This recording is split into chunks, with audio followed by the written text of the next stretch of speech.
Hi, my name is Rebecca Russo. I'm the Mobile Sources Program Manager for EPA Region 8. Today, I'm going to talk to you about the Idle-Free Schools Toolkit and how to implement an idling reduction campaign at your school. First, we'll start with some basics. What is vehicle idling? Idling is when your engine's vehicle is running, but you're not moving. You're not actually going anywhere. Observations at schools have shown that many parents tend to idle their vehicles when they're waiting for their children to be released from school. Many idling vehicles in one place can create a hotspot of pollution.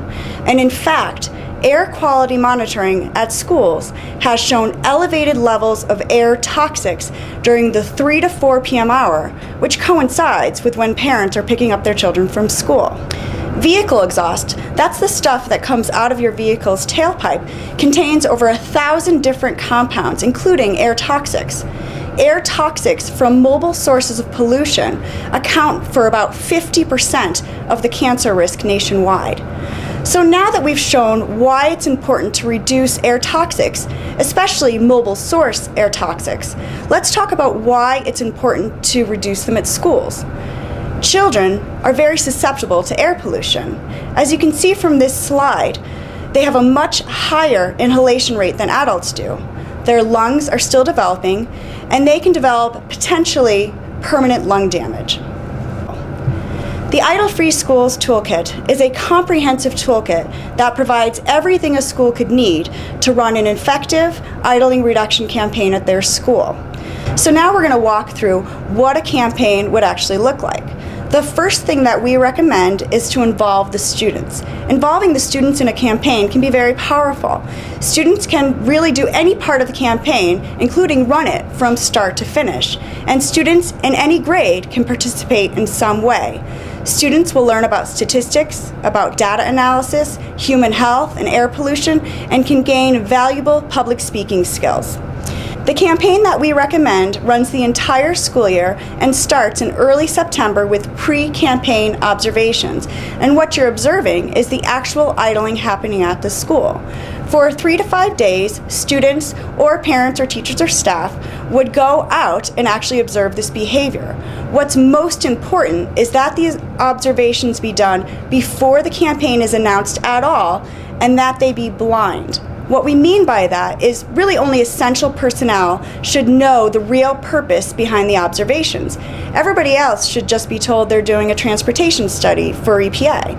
And the reason for all this secrecy is that if parents know that they're being observed to see if and how much they're idling, well, chances are they're not going to idle.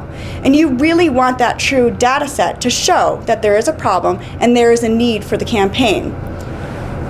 After you do the observations, you can analyze the data. And we have all of the information needed to analyze the data in the toolkit. You can actually show how much gasoline was wasted during that idling and how much extra pollution is at the school because of the idling. And having that data when you actually announce the campaign in late September is a great thing to have.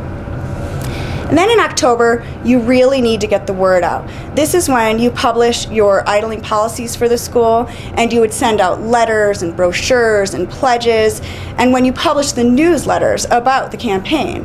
And of course, we have all of this information in the toolkit. The templates are there. All a school has to do is drop in their school name, print, and send. In November, you would hang your idling signs. Here are a couple examples of idling signs, and we of course include these 2 JPEGs in the toolkit. In March, you would conduct what we call the driver contact event. And this is where every single driver at the school is approached, and they're either thanked for not idling, or they're gently reminded about the school's idling policy. And like the observations, these would be for 3 to 5 days and can be done by students or by parents or teachers or staff. Now, going out and thanking the non-idling drivers is very important because it provides positive reinforcement for their good behavior. Now, if students are doing the driver contact event, giving that gentle reminder about the idling policy gives them some good practice in using grace and tact and getting what they want. And of course, all kids love to tell adults what to do. And And this driver contact event is a great time to provide an incentive. And the incentive we really like is a keychain. And it would have the school's logo on one side and the Turn Your Key, Be Idle Free logo on the other. And for an incentive, it's really recommended to have the school logo on there as well, because parents are much more likely to use an item if it has their child's school logo on it. And this point of the campaign, really this near the end of it, is the right time to provide such an incentive, because social marketing studies have shown providing it early in the campaign or at the very end is not nearly as effective as this sort of midpoint. In April, you would do the final set of observation, your post-campaign observations, to see how successful your campaign was. And then annually, we recommend that you publish periodic reminders about the policies and that you do one driver contact event per year. New parents are always coming to a school, and returning parents can always use a reminder.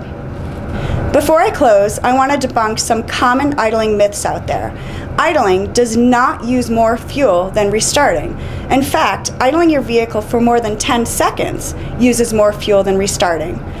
Frequently restarting your car will not harm your engine. In fact, Ford Motor Company has said, avoid idling for more than 30 seconds because excessive idling can actually damage your engine. Limiting idling at a school can dramatically reduce students' exposure to air toxics. This particular campaign has been proven effective in several schools around Colorado, and the Idle Free Schools Toolkit makes implementing it very easy. If you have additional questions about the campaign, please call someone from the Idle Free Schools team or visit our website. So thanks for watching. I'm Rebecca Russo, and don't forget to turn your key and be idle free.